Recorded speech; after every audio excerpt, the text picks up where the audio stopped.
After the fall of Basra, something shifted in the Byzantine world. Emperor Heraclius, ruler of the mightiest empire on earth, could no longer look away.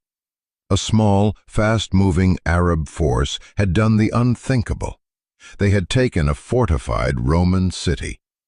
Heraclius understood what that meant. If left unanswered, this was not a raid. This was the beginning of something far bigger. So the empire responded the only way an empire like Byzantium knew how, with overwhelming force. Soldiers were pulled from garrisons across Syria and Palestine. Officers who had spent years fighting Persia were placed at the head of fresh formations. Christian Arab tribes allied with Rome were called to arms.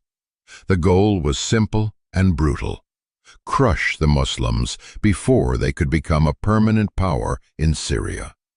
Facing them stood a very different kind of army. Fewer men, fewer resources, but something the Byzantines could not easily measure: conviction. Before Damascus, before Yarmouk, there was one battle that proved the Muslims could defeat the greatest empire on earth in open combat. That battle was Ajnadayn. Muslim forces had entered the region from multiple directions. Basra's capture was the turning point. It proved that a fortified Roman position could fall to the Muslims. And word of that spread fast, in both directions. It energized the Muslim ranks. It terrified Byzantine officials. Heraclius, watching from Antioch, understood the danger clearly. Syria was one of the richest provinces in his empire. Losing control there was not just a military setback. It threatened the entire eastern frontier. Why can't you defeat some Bedouins? Are they stronger than Persians? So the emperor set something in motion that would define the next stage of the war. A coordinated counteroffensive designed to meet the Muslims in open battle and destroy them in a single, decisive blow. Meanwhile, on the Muslim side, a critical decision was made.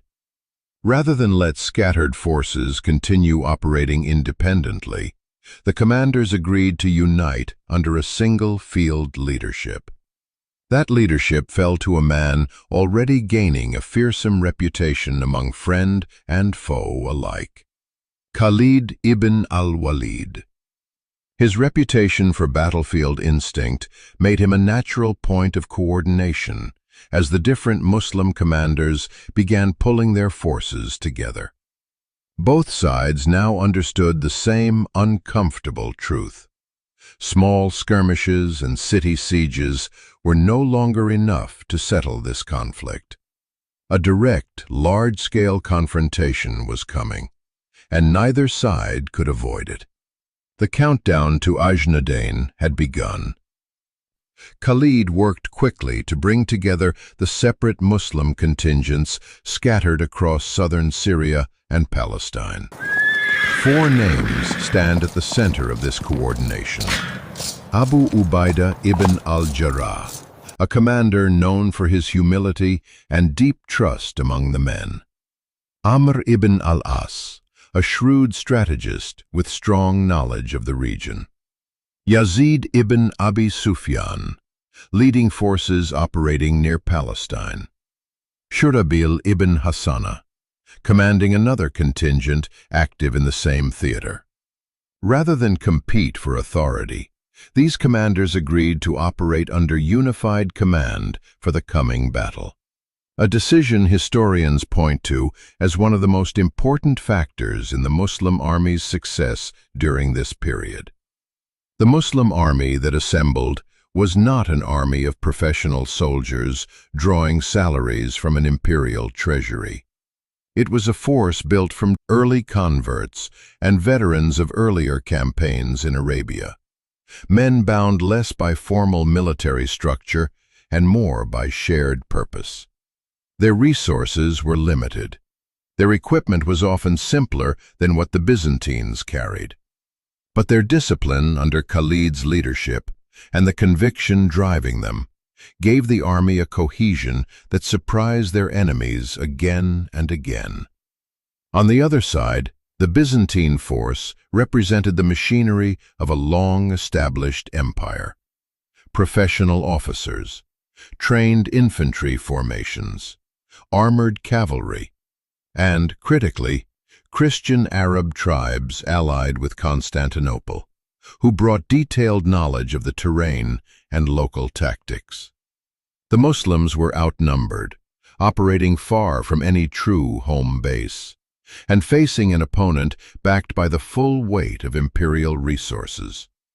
And now, both armies were closing in on the same stretch of land, a plain near a town called Ajnadayn.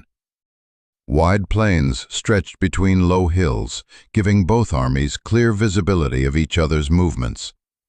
There was little natural cover, made worse by clouds of dust kicked up by thousands of marching feet and horses. Water was scarce, and its scarcity would shape decisions on both sides long before the first blow was struck. In the hours before combat, the mood across both camps was heavy with tension. Among the Muslim ranks, men prepared not only their weapons but their hearts. Prayer was not a formality. It was the anchor holding the army together. Soldiers stood in rows, foreheads to the earth, seeking strength from the same source they always had, regardless of the odds stacked against them. They were preparing for a battle that, on paper, they could not win. Across the field stood the army of the Byzantine Empire, the greatest military power of its time. 90,000 soldiers, trained, armored, backed by an empire that had ruled for centuries. And facing them stood the Muslims, just 32,000 men, roughly one soldier for every 3 Byzantines. Imagine standing in that line. Imagine looking across the field and seeing an enemy nearly 3 times your size, glittering with steel, stretching farther than your eyes could follow. Any ordinary army would have turned back. But these were not ordinary men. These were men who had learned something the Byzantines had not learned. They had learned that victory does not always belong to the many. It belongs to those who trust in Allah and hold their line. Khalid ibn al-Walid gave an order that seemed strange to some of his men. "Advance close to the Romans," he said. "Get near enough to feel their breath. But do not attack, not until I give the command." Do not attack until I give you sign. We need to be patient. This was discipline before it was strategy. It was trust before it was tactics.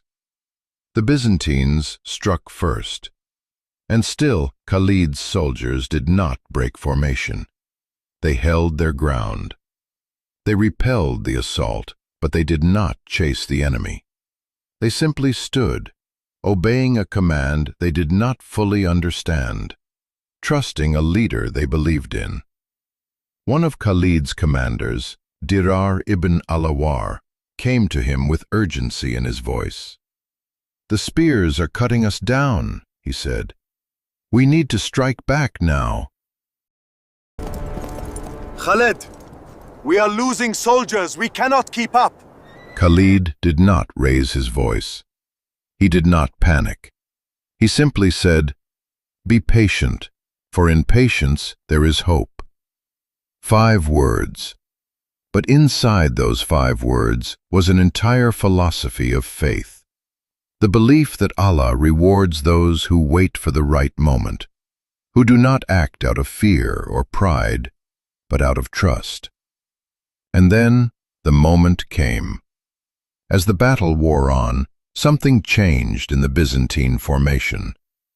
Their left and right flanks pushed forward, eager to finish the fight. But in doing so, they left something exposed. Their center.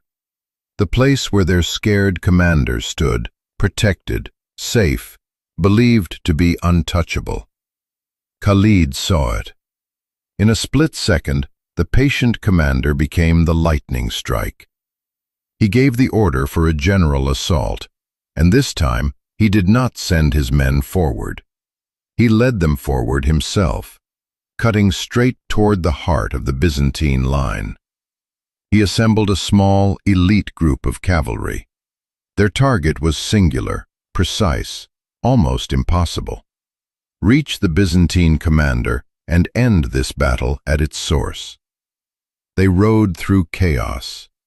They broke through the guard surrounding the commander. And then, the commander himself fell. The moment his body hit the ground, something extraordinary happened. It was not just a man who had fallen. It was the confidence of an entire army. Panic spread through the Byzantine ranks like fire through dry grass. Soldiers who had marched with pride now ran with fear. The army that outnumbered the Muslims 3-1 broke apart and fled the battlefield. What started as an organized withdrawal in some sectors turned into a full retreat as the Muslim army pressed its advantage. The Byzantine army had been defeated in open battle, not through some overwhelming numerical advantage, but through discipline, unity of command, and sheer determination against extraordinary odds. Ajnadayn belonged to the Muslims.